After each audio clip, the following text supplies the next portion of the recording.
നമസ്കാരം. ലൈംഗിക ആരോപണത്തിൽ പാർട്ടിയിൽ നിന്ന് സസ്പെൻഡ് ചെയ്യപ്പെട്ട പാലക്കാട് എംഎൽഎ രാഹുൽ മാങ്കൂട്ടത്തിനെതിരായ നിലപാട് ഭയപ്പെടുത്തുകയാണ് DCC president A. Thankappan. Rahul മാങ്കൂട്ടത്തിലിനെ സസ്പെൻഡ് ചെയ്തത് അച്ചടക്ക നടപടി മാത്രമാണെന്നും അദ്ദേഹത്തെ പാർട്ടിയിൽ നിന്ന് പുറത്താക്കിയിട്ടില്ലെന്നും പറഞ്ഞ അദ്ദേഹം രാഹുൽ മാങ്കൂട്ടത്തിലിനെ ഒറ്റപ്പെടുത്തേണ്ടതില്ലെന്നും പറഞ്ഞു. സംസ്ഥാന നേതൃത്വത്തിന്റെ നിർദ്ദേശപ്രകാരം തദ്ദേശ തെരഞ്ഞെടുപ്പ് അടുത്തിരിക്കെ രാഹുൽ മാങ്കൂട്ടത്തിൽ പാലക്കാട് മണ്ഡലത്തിൽ സജീവമാകും. MLA എന്ന നിലയിൽ അദ്ദേഹത്തിന് പൂർണ്ണ പിന്തുണ നൽകാൻ നിർദ്ദേശമുണ്ട്. രാഹുൽ മാങ്കൂട്ടത്തിലെ കാണുമ്പോൾ വഴിമാറി പോകേണ്ടതില്ലെന്നും സംസാരിക്കേണ്ടതില്ലെന്നും ആരോടും പറഞ്ഞിട്ടില്ല. പാലക്കാട്ടെ ജനങ്ങളുടെ കാര്യം നോക്കാനാണ് രാഹുൽ മണ്ഡലത്തിൽ വന്നത്. രാഹുൽ വന്നില്ലെന്ന് ആദ്യം പറഞ്ഞു, ഇപ്പോൾ വന്നല്ലോ എന്നും തങ്കപ്പൻ ചോദിച്ചു. കോൺഗ്രസ് നേതൃത്വത്തിന്റെ മൗനാനുവാദത്തോടെയാണ് രാഹുൽ മാങ്കൂട്ടത്തിൽ മണ്ഡലത്തിലെത്തിയത്. പാലക്കാട് എത്തുന്നതിന് മുൻപ് KPCC president Sunny Joseph, DCC president Thankappan, Palakkad MP VK Sreekandan എന്നിവരുമായി അദ്ദേഹം സംസാരിച്ചിരുന്നു. ഇക്കാര്യം ജില്ലാ നേതൃത്വം അംഗീകരിച്ചിരുന്നു. ശനിയാഴ്ച നിശ്ചയിച്ച യാത്ര സാങ്കേതിക കാരണങ്ങളാലാണ് ബുധനാഴ്ചയിലേക്ക് മാറ്റിയതെന്നാണ് രാഹുൽ മാങ്കൂട്ടത്തിന്റെ ഭാഗത്തുനിന്ന് ലഭിക്കുന്ന വിവരം. MLA എന്ന നിലയിൽ രാഹുലിന് പൂർണ്ണ പിന്തുണ നൽകുവാനാണ് സംസ്ഥാന നേതൃത്വം ജില്ലാ നേതൃത്വത്തിന് നിർദ്ദേശം നൽകിയത്. തദ്ദേശ തിരഞ്ഞെടുപ്പ് അടുത്തിരിക്കെ മണ്ഡലത്തിൽ രാഹുൽ മാങ്കൂട്ടത്തിൽ സജീവമാകണമെന്ന ആവശ്യം DCC നേതൃത്വവും മുസ്ലിം ലീഗും കോൺഗ്രസിന്റെ സംസ്ഥാന നേതാക്കളെ അറിയിച്ചിരുന്നു. രാഹുൽ ഇന്നലെ മണ്ഡലത്തിലെത്തിയത് ജില്ലാ നേതൃത്വത്തിന്റെ അറിവോടെ എന്നത് തള്ളി പാലക്കാട് DCC പ്രസിഡന്റായ തങ്കപ്പൻ ആദ്യം രംഗത്ത് വന്നിരുന്നു. രാഹുൽ മാങ്കൂട്ടത്തിലുമായി പാർട്ടി സഹകരിക്കില്ല. രാഹുൽ ഇപ്പോഴും പാർട്ടിക്ക് പുറത്താണ്. ഇക്കാര്യം KPCC പ്രസിഡന്റും പ്രതിപക്ഷ നേതാവും വ്യക്തമാക്കിയതാണ്.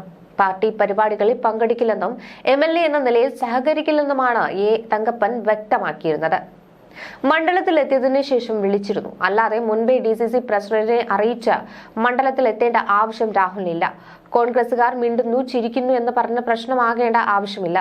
രാഹുൽ MLA ആണ്. അയാളുടെ സഞ്ചാര സ്വാതന്ത്ര്യത്തെ തടയാൻ പാർട്ടിക്ക് കഴിയില്ല. പരിചയമുള്ളവർ കണ്ടാൽ ചിരിക്കുന്നത് സ്വാഭാവികം. അതിനപ്പുറം ഒരു പിന്തുണ നൽകിയിട്ടില്ല. രാഹുൽ മണ്ഡലത്തിൽ പോകുന്നതാണ് ഉചിതമെന്ന് നേതാക്കൾ അറിയിച്ചു. പരസ്യ പിന്തുണ നൽകാൻ കഴിയില്ലെന്നും നേതാക്കൾ നിർദ്ദേശിച്ചുവെന്നും ഇദ്ദേഹം പറഞ്ഞു.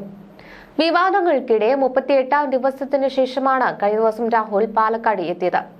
രാഹുൽ മണ്ഡലത്തിലെത്തിയതിന് പിന്നാലെ ശക്തമായ പ്രതിഷേധവുമായി DYFI രംഗത്തെത്തിയിരുന്നു. മാന്യമഹാജനങ്ങളെ, അമ്മ പെങ്ങന്മാരെ, ഗർഭിണികളെ, ട്രാൻസ്ജെൻഡർ സുഹൃത്തുക്കളെ, പെൺകുട്ടികളെ മണ്ഡലത്തിൽ MLA എത്തിയിട്ടുണ്ടെന്നും സൂക്ഷിക്കണമെന്നും വിളംബരം ചെയ്തുകൊണ്ടായിരുന്നു DYFI പ്രതിഷേധം സംഘടിപ്പിച്ചത്. ഇതിനിടെ ലൈംഗികാരോപണം നേരിടുന്ന MLA ആയ രാഹുൽ മാങ്കൂട്ടത്തിനെതിരെ രൂക്ഷ വിമർശനവുമായി CPM സംസ്ഥാന കമ്മിറ്റി അംഗം NN കൃഷ്ണദാസ് രംഗത്ത് വന്നു. രാഹുൽ രാഷ്ട്രീയ കേരളത്തിന്റെ അശ്ലീലമാണെന്നും ദുർഗന്ധമാണെന്നുമാണ് കൃഷ്ണദാസ് പറഞ്ഞത്. ആ ദുർഗന്ധത്തിനടുത്ത് പോയി തടയില്ലെന്നും NN കൃഷ്ണദാസ് വ്യക്തമാക്കി. രാഹുലിനെതിരെ വന്നത് ആരോപണങ്ങളല്ല, വസ്തുതകളാണ്. ആരോപണങ്ങളാണെങ്കിൽ രാഹുലിന് നിഷേധിക്കാം. ഇതുവരെ തനിക്കെതിരെ ഉയർന്ന ആരോപണങ്ങൾ രാഹുൽ സമൂഹത്തിന് മുന്നിൽ നിഷേധിച്ചിട്ടില്ല. എന്നിട്ടും രാഹുലിനെ കോൺഗ്രസ് സംരക്ഷിച്ച് ഇവിടെ അവതരിപ്പിക്കുകയാണ്. കോൺഗ്രസ് എത്രത്തോളം ജീർണിക്കുന്നു എന്നതിന് തെളിവാണിത്. പാലക്കാട്ടേക്കുള്ള വരവിലൂടെ കോൺഗ്രസ് ജനങ്ങളെ വെല്ലുവിളിക്കുന്നു. കോൺഗ്രസിന് ലജ്ജയില്ലാത്തതിന്റെ തെളിവാണിത്. രാഹുൽ മാങ്കൂട്ടത്തിലെ പേര് കോൺഗ്രസ് കൂടുതൽ നാറട്ടെ, നാറി പുളിക്കട്ടെ എന്നും അദ്ദേഹം പറയുന്നു. സാധാരണ മനുഷ്യനാണെങ്കിൽ മറ്റുള്ളവരെ അഭിമുഖീകരിക്കാനാകില്ലെന്നും രാഹുലിന്റെ ചർമ്മബലം സമ്മതിക്കണമെന്നുമാണ് കൃഷ്ണദാസ് പരിഹസിച്ചത്. പാലക്കാട് രാഹുൽ മാങ്കൂട്ടത്തിനെതിരെ CPM പ്രതിഷേധിക്കുമോ എന്ന ചോദ്യത്തിന് രാഹുൽ എന്ന വൃത്തികേടിന്റെ നാറ്റം ഞങ്ങൾ എന്തിന് സഹിക്കണമെന്നായിരുന്നു കൃഷ്ണദാസിന്റെ മറുപടി. രാഹുൽ മാങ്കൂട്ടത്തിനെ വിശേഷിപ്പിക്കാൻ നിഘണ്ടുവിൽ ഒറ്റ വാക്കേയുള്ളൂ: വൃത്തികെട്ടവൻ. രാഹുൽ മാങ്കൂട്ടത്തിൽ ചെയ്തത് വൃത്തികെട്ട കാര്യങ്ങളാണ്. രാഹുൽ എന്ന ദുർഗന്ധം അസഹനീയമാകുമ്പോൾ ജനങ്ങൾ തന്നെ പുറന്തള്ളും. ഇന്നലെ നടന്ന DYFI പ്രതിഷേധം ഇങ്ങനെയൊരു മാലിന്യം വന്നുവെന്ന് ജനങ്ങളെ അറിയിക്കാൻ മാത്രമാണെന്നും കൃഷ്ണദാസ് പ്രതികരിച്ചു.